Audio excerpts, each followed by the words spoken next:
Hello friends, income tax के cases की series में आज जो केस हम लोग डिस्कस करेंगे उस केस का नाम है deputy commissioner of income tax versus Shanti Super Buildcon.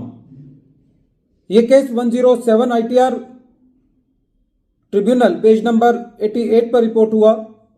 और इस केस का जजमेंट 22 फरवरी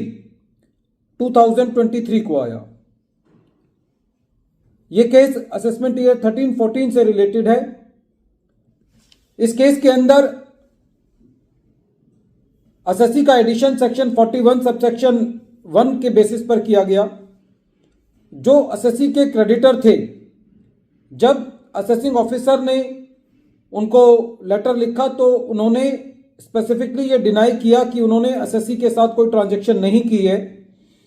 और जो क्रेडिटर की बैंक स्टेटमेंट थी उस बैंक स्टेटमेंट से भी ईओ ने ये इन्फ्रेंस निकाला कि उस बैंक स्टेटमेंट के अंदर ट्रांजैक्शन नहीं आ रही और इस आधार पर असेसिंग ऑफिसर ने ये एलिज किया कि जो क्रेडिटर हैं वो बोगस हैं और असेसी ने उनकी पेमेंट नहीं करनी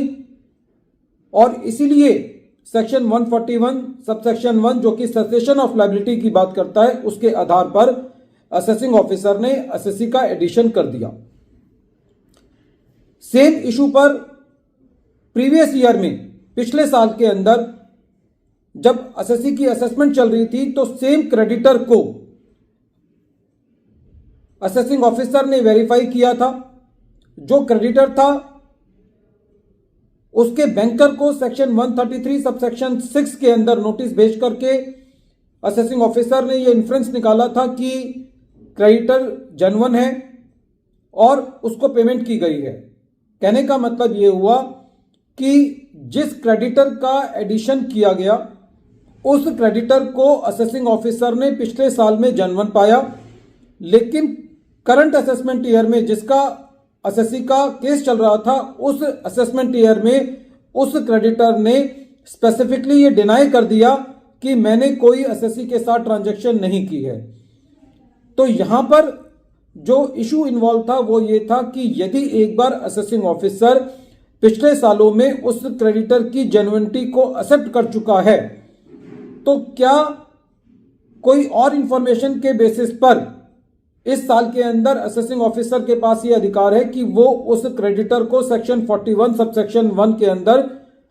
डिनाई कर दे। तो जब ये मैटर असेसिंग ऑफिसर के पास था, असेसिंग ऑफिसर ने एडिशन किया, मैटर सीआईटी अपील के पास गया। सीआईटी अपील का ये कहना था कि जब असेसिंग ऑफिसर ने पिछले सालों में क्रेडिटर को एक्सेप्ट कर लिया है, परचेजेस को एक्सेप्ट कर लिया है और कोई एडवर्स ओपिनियन नहीं निकाला है, तो ऐसी परिस्थिति में करंट ईयर में सेम क्रेडिटर का एडिशन नहीं किया जा सकता। आईटीएटी ने भी सीआईटी अपील के ऑर्डर को अपील रखा और जब ये मैटर डिपार्टमेंट ट्रिब्यूनल लेकर के गया तो ट्रिब्यूनल का भी ये कहना था कि प्रेजेंट केस में असेसी का एडिशन सेक्शन 41 सबसेक्शन 1 के आधार पर नहीं बनता, क्योंकि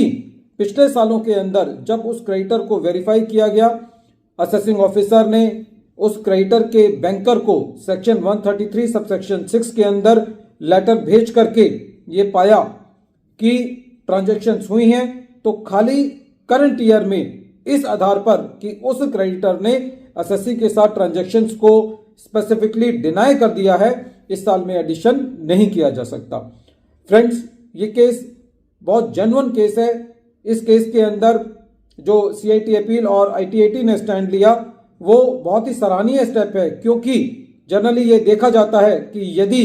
कोई असेसमेंट एक बार हो जाती है तो वो असेसमेंट कंक्लूड हो जाती है और एक बार यदि कोई असेसमेंट किसी मुद्दे पर कंक्लूड हो जाए तो जब तक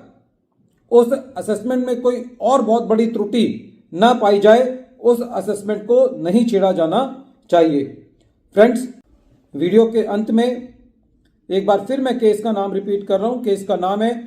deputy commissioner of income tax versus Shanti Super Buildcon और ये case 107 ITR tribunal page number 88 पर रिपोर्ट हुआ। मैटर अहमदाबाद आईटीएटी की डी बेंच ने डिसाइड किया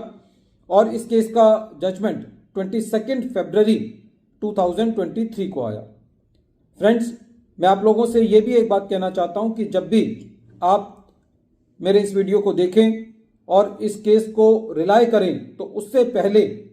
पूरे जजमेंट को आप पढ़ें, क्योंकि 5 या 6 मिनट के वीडियो के अंदर सारी बात को कहना कई बार संभव नहीं होता, और आप केस के फैक्ट्स को अपने केस से रिलेट करते हुए पढ़ें ताकि आप इस केस का ज़्यादा अच्छे से इस्तेमाल कर सकें। Thank you friends.